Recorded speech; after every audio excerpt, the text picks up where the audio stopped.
Hey guys, it's Missy Wolf, and I'm here with Amanda Jones. Hi guys. So, okay, I love that I get to talk to a West Coaster, by the way, because, we're on the same time zone and everything. But, so I want to know, what is life like for you in Oregon being a pop singer? I absolutely am intrigued by this. I mean, it's really fun. There's a really big music scene out here. Mm-hmm. So people are very, supportive of, local artists. So it's really nice to, be able to have lots of pop shows that come through and, lots of opportunities to, interact with the music scene here. Right. And, that's what I wanted to talk about, too, because I know that a lot of people may not be familiar with it, but I have a lot of friends that are in Oregon, and they're always talking about these really cool music festivals and things that go on out there. And like reggae music being one of them out there. So I wanted you to kind of talk about it with everybody, because I know that, when we're not from your area, a lot of people don't know about those things. And it seems Oregon is such a beautiful place, and it's so much fun. And so yeah. Have you been able to perform in a lot of places out there, a lot of fun places? Yeah, I've performed all over Portland. I even got to venture out into Washington a little while ago. But it's kind of cool because the venues you play, there's people from every walk of life. Mm-hmm. You wouldn't expect them to be into pop music, for example. Right. But they come and they love it, and they come to all your shows, and it's really cool. That sounds like a lot of fun. And I was so excited when I read that you used to perform at all the local coffee shops at 13 years old. What was that like for you? Because I know I have a 14-year-old daughter, and at the mention of going to any coffee shop and getting any type of frozen, blended, whatever, she freaks out. And then you put music in there with it, she would be insane. Yeah, I had a super cute light pink guitar, and I wasn't very good at playing. I looked up some Taylor Swift chords online at first, and then I started singing my own songs, and it just kind of grew from there. But it was really fun. Coffee shops are still super intimate, and you never know who's listening. Right. So it's a good experience. I think it's fun, and I think the atmosphere in a really good coffee shop could just it's so warm and inviting and cozy and friendly. Yes. So I think that's great. So when I read that, I was like, oh, I have to talk to her about that. Plus, I love coffee, and everybody who knows me loves it. I love coffee shops. They're just that's huge in Portland. So there's a coffee shop on every corner. And you're not just talking Starbucks. I mean, you're talking the real deal mom and pop coffee shop. The real deal. Yep. Yeah, I haven't been to Oregon since I want to say it was 95 or 96, but man, I loved it out there. Have you ever been to Multnomah Falls? I mean, I know this is way off music based. I went when I was really young, so I don't remember much about it. I just know that I was hungry and tired of eating granola bars the whole time we were hiking. Right. That's just the only memory I remember, but my friends all want to go sometime this summer, so I'm going to have to make the trip.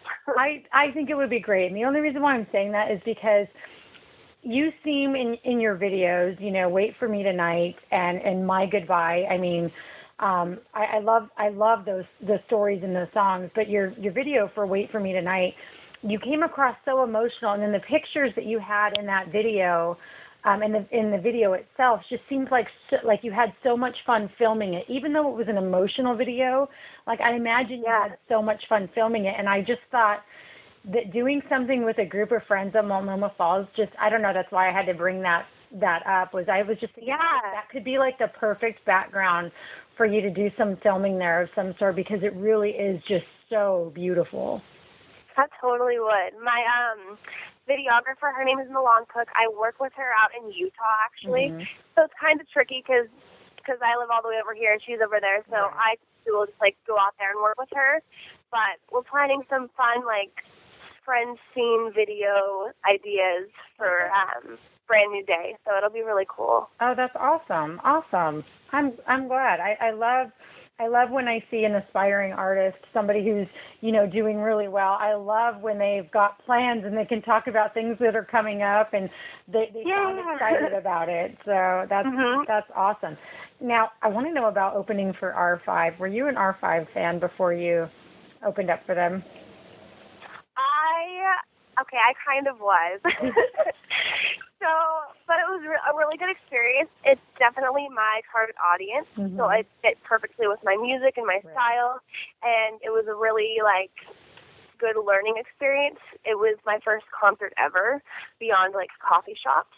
Right. So to have that as, like, a first concert was a really big deal for me.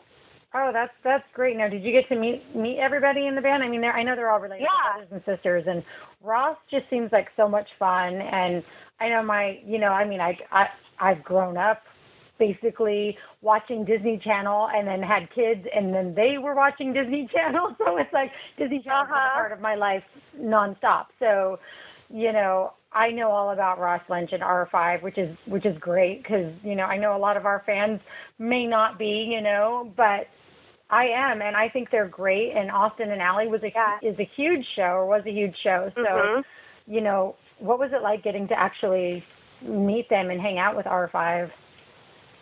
They're super nice. Just like, sometimes you don't know how an artist is going to be. They're just like really nice, funny. They all just like joke around with each other. So it wasn't like I wasn't nervous or anything to like be around them. They were just like nice people. That was good. That's great to hear. And was it, opening for them, I know they have a huge, huge fan base. So was it an experience for you that you felt intimidated by, or that you were just excited for? Because I can't imagine what it was like stepping out on that stage with all of their fans and everybody. They've drawn a huge crowd. So what was that like for you? Yeah. Well, I rehearsed a lot for it. Like how I would move around the stage. Like some of those things you can't really plan ahead, but I just was as prepared as I could be. And things happened during one song, my microphone came unplugged for a second, and I had to fix it. But other than that, things went pretty smoothly. Oh, that's great. That's great. And you know what? Mishaps happen on stage all the time. At least you didn't fall off, right? Right.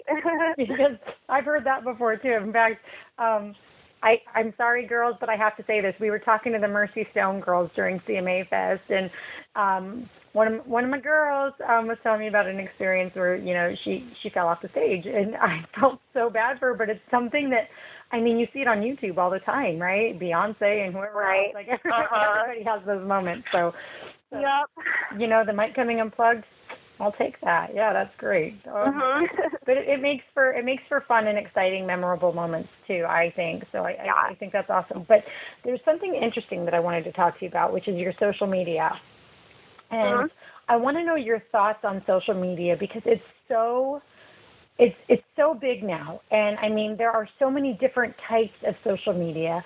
I remember when MySpace was the big thing, and it was just MySpace and Facebook. That was it.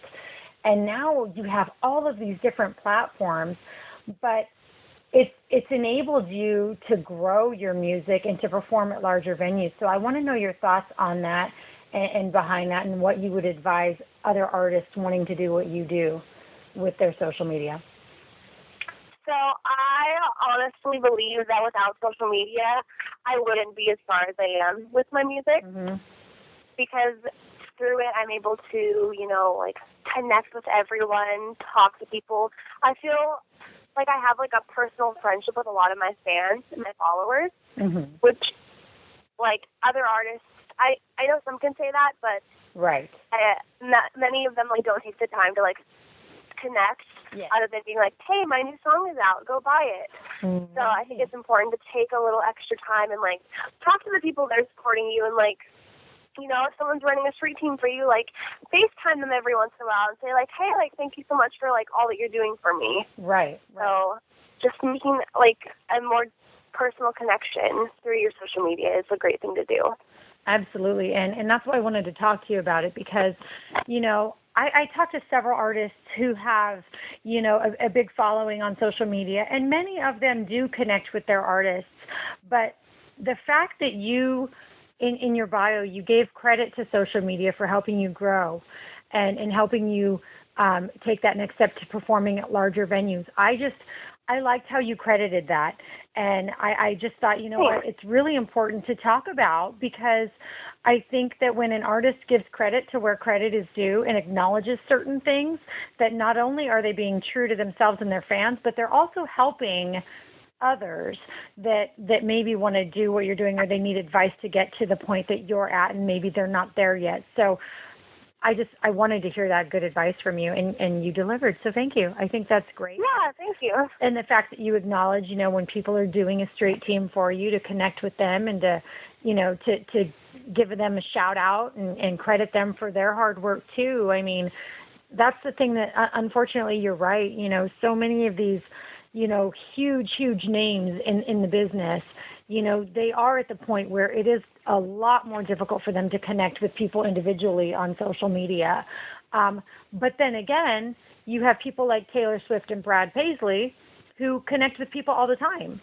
And, you know, they constantly retweet, you know, things their fans have said, and, you know, comment with them. And my gosh, what that does for a fan and how special it makes them feel is just, it's incredible. So I'm glad that you're taking that route, and I want to thank you for that on behalf of all the fans, because it's so important to let them know that them being a fan is important to you, and you will recognize that without your fans, where are you? You know. So thank you for all the fans, because we're all fans, right? So I want to know. I mean, I'm a fan. I love music. I love artists. Exactly. So who would you say is your biggest, like, if the fangirl just came out and you couldn't help it, who would it be for? The Jonas Brothers. Oh my God, I love the Jonas Brothers. I do. I love them. I love them. I loved them. Like, yes. The love will never end. But I just remember, like, I was such a fan of theirs, and I would have just died for, like, a tweet from them. Like, it was before Twitter when they were really big, and like, if I had gotten a MySpace message back from them, like, my life would be complete. Like, that was the end. Like, but it's okay. The MySpace messages never came, but life went on. It's all right. You know, fangirl confessions here. I am a huge Jonas Brothers fan too. I have all their CDs. And my daughters, you know, I just used them as an excuse, and I took them to Hannah Montana and the Jonas Brothers opened, right? And then I took them to a Jonas Brothers show, and then I took them to a Camp Rock one after. So I'm a total Jonas Brothers girl too. I love it. And so, who's your favorite Jonas brother? Nick Jonas. Okay, mine's Joe. But my daughter loves Nick. I love Nick too. How could you not love Nick? He's got some great music out too. And that curly hair, like, come on. I know, but now what did he do? He got rid of his hair. I just ignore that fact. I'm in denial. You know, I get it. I hear you on that, definitely. But I think that's great, and thank you so much for letting my inner fangirl come out right now for them. And I know that if they ever heard this or they read our article, they're just going to be like, oh my gosh, these girls are nuts. But no, I think it's great to admit that you have the inner fangirl inside, because we all do, and that's just fun, and it's what keeps us young at heart, right? So exactly. Now, who would you say that your inspirations are for your music? Because you've got some great storytelling behind your music, and I want to know where it all comes from. So, like, as a writer, I'm definitely inspired by, like, Taylor Swift. She's put out a lot of great material. But I just take, like, things that I've gone through in my life, or that I see my friends are going through, or maybe I've, like, watched a movie and I saw a really bad heartbreak, and I just was, like, really feeling their emotions, and I'll write about it. Right. Oh, that's great. Now, as far as, so that's writer, but who, if you could perform with anyone on stage, would it be Taylor, or would it be someone else? Taylor Swift would be amazing to open for her, but I think, like, Carly Rae Jepsen would be, like, a really fun, like, it's super pop. She has some slower, intimate songs. She has a really good, like, audience that comes to her shows. It'd be cool to, like, open for someone like her. Oh, that's fun.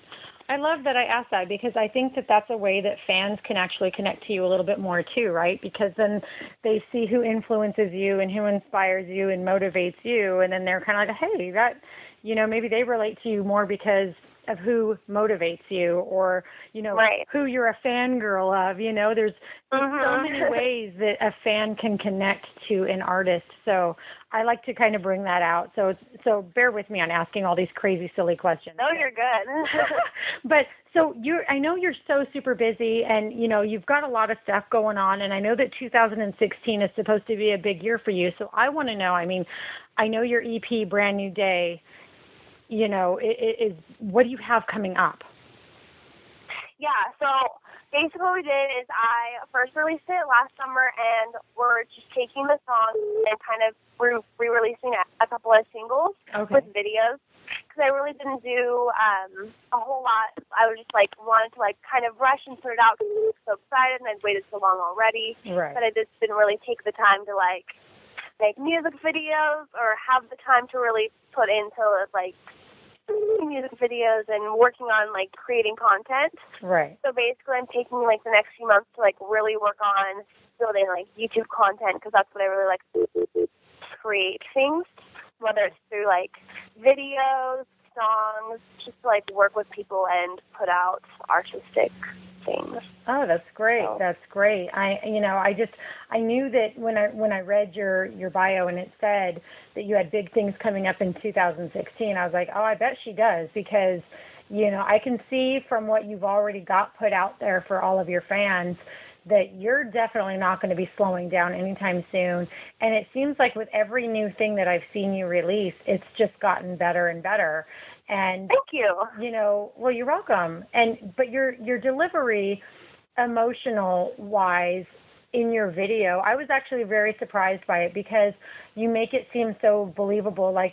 I don't even know, but you made it seem like the dude in the pictures is like all those stories, that was real and that was current and that was, it was just, I was watching and I thought, wow, I know it's probably not, but she makes you feel like thanks. That is happening now. It's kind of funny because actually the day before we had to shoot the scenes in front of the pictures, the picture wall, I got dumped.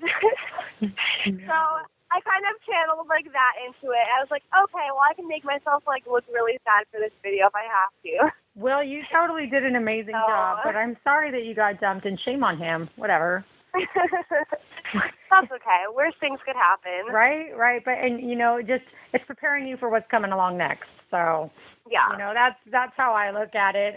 We've all been there. We have all been there, and I will tell you, I've been there a lot more than I care to admit. But it's part of life, and it's part of what gives you the experiences and the ability to film your videos the way that you did. So I'd be like, yeah, thanks, because you helped me with that video, and now it's even more successful.